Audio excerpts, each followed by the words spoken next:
adalah pemegang jabatan Rakyat Patih pertama di dalam sejarah kerajaan Majapahit.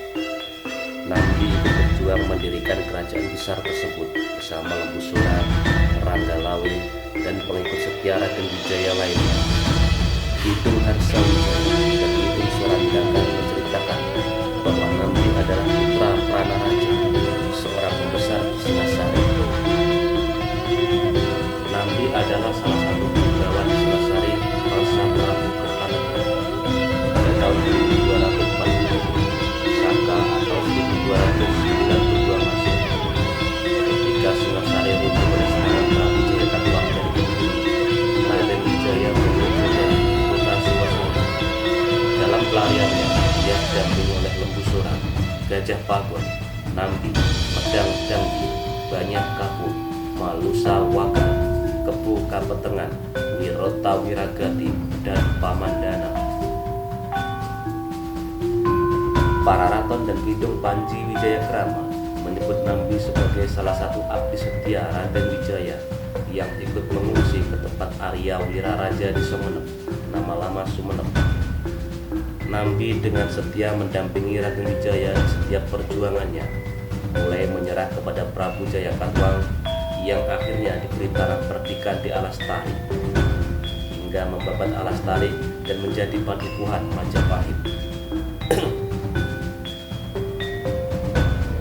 Para Raton selanjutnya menyesal pada saat Raden Wijaya menyerang Kediri pada tahun 1293. Nambi bekerja sama membunuh seorang pengikut Jayakatwang yang bernama Kepu.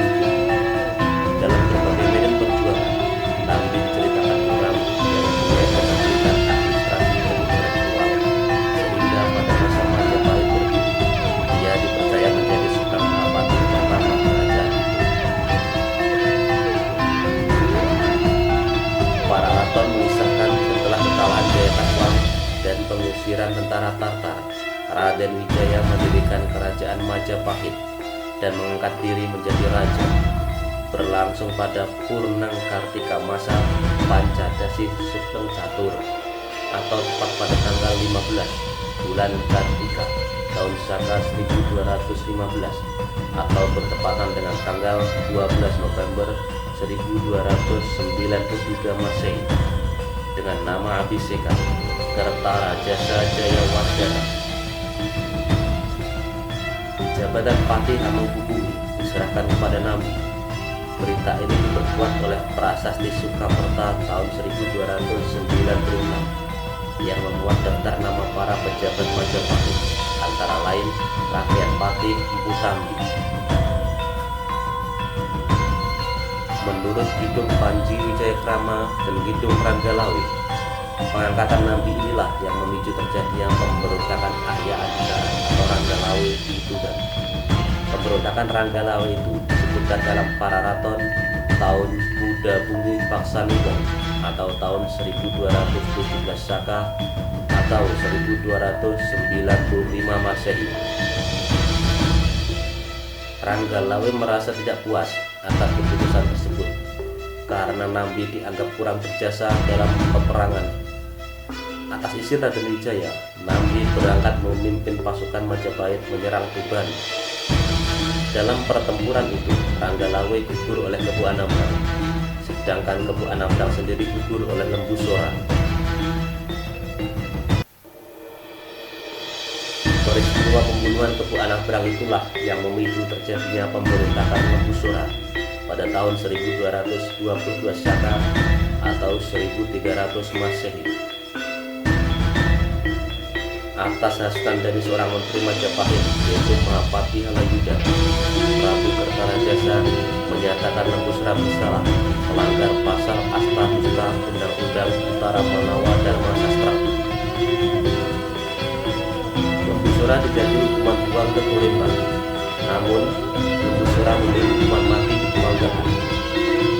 Ketika ia bersama Dwi Kegung dan Gajah Biru berangkat untuk menemui Prabu Kertarajasa Jayawardhana, ia dihadap oleh Patih Nambi, Wahana, dan semua penggawa kerajaan. Sebelumnya memang atas hasutan Mahapati Halayuda, mereka semua mengira Lembu Sora akan membuat keonaran di Kedaton.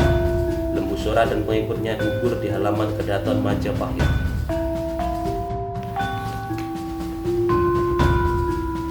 Dalam Pararaton dan Kidung Surandaka disebutkan nama Mahapati yang memiliki ambisi besar untuk menjadi Patih Hamengkubumi.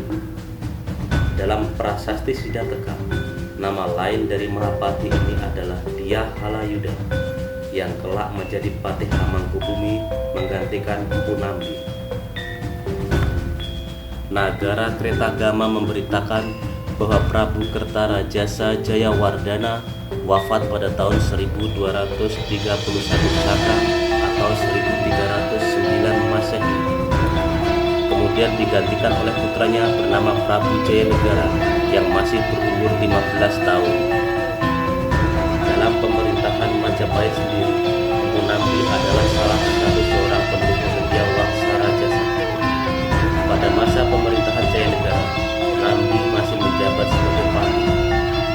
Saat itulah Mahapati Dyah Halayudha yang mengincar jabatannya selalu berusaha menciptakan ketegangan di antara Jayanegara dan Nambi. Jayanegara adalah anak dari Prabu Kertarajasa Jayawardhana dengan istri ketiganya yang dari Melayu bernama Darapeta. Sedangkan dari Gayatri Rajapatni memiliki dua orang putri bernama Tribhuwana Tunggadewi dan Dyah Riyat Rajadewi.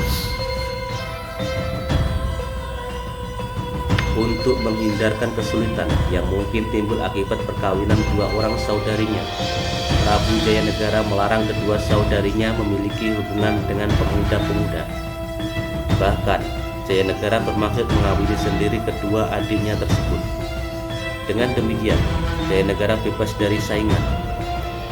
Oleh karena itulah, Patih Nambi selalu berada di garda depan untuk menentangnya. Hal inilah yang membuat hubungan kedua petinggi Majapahit itu menjadi renggang dan kemudian dimanfaatkan oleh seorang tokoh bernama Mahapati Halayudha. Suatu hari, Halayudha mengunjungi Nambi dan memberitahu bahwa sang Prabu tidak senang kepadanya. Untuk menghindari salah paham, Halayudha menyarankan agar Nambi untuk sementara waktu meninggalkan Majapahit pulang ke Lamajang, sekarang Lumajang. Kebetulan Nambi mendengar kabar bahwa ayahnya, Pranaraja, sakit keras di Lamajang. Akhirnya Nambi minta izin kepada sang Prabu untuk mengunjungi ayahnya tersebut. Nambi diizinkan pulang. Tidak lama kemudian ayah Nambi meninggal. Sang Prabu mendengar berita kematian itu, segera mengutus utusan ke Lamajang, di antaranya Mahapati Halayudha, Pawagal, Pamandana, Emban, Lasem, dan Jaran Lecong untuk menyampaikan sukacita. Selama di Lamajang, Mahapati Halayudha menghasut Patih Nambi untuk memperpanjang masa cutinya. Namun ia akan menyampaikan kepada raja. Demikianlah akhirnya Nambi akan tinggal lebih lama di Lamajang. Kepada sang Prabu, Mahapati Halayudha bercerita bahwa Nambi tidak akan kembali ke Majapahit, dan ia menyaksikan sendiri bahwa Nambi membuat benteng pertahanan dan menyiapkan pasukan. Mendengar itu, sang Prabu menjadi murka dan segera menyiapkan bala tentara Majapahit untuk bergerak ke Lamajang. Ia pun mengirim pasukan dipimpin Mahapati Halayudha untuk menumpas Nambi. Nambi sendiri tidak menduga datangnya serangan mendadak. Ia membangun benteng pertahanan di Gading dan Panjarakan. Namun, keduanya dapat dihancurkan oleh pasukan Majapahit. Para pembesar Majapahit yang waktu itu berada di Lamajang turut dua terlibat peperangan membela Nambi.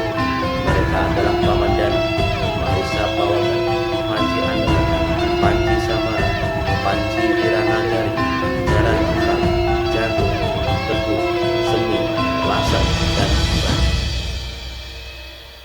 Mereka semua adalah bekas pengikut setia Sang Grama Wijaya. Korban lainnya adalah pengikut Arya Wiraraja dan Pranaraja. Akhirnya Nambi sekeluarga pun tewas pula dalam peperangan itu. Pararaton menceritakan kejatuhan Lamajang pada tahun Saka Naga Nahet Wulan. Naga menggigit bulan. Dan dalam Nagara Kretagama disebutkan tahun Mukti Guna Paksa Rupa. Yang keduanya menunjukkan angka tahun 1238 Saka atau 1316 Masehi. Kisahnya disinggung dalam Nagara Kretagama dan Pararaton, serta diuraikan panjang lebar dalam Kidung Sorandaka.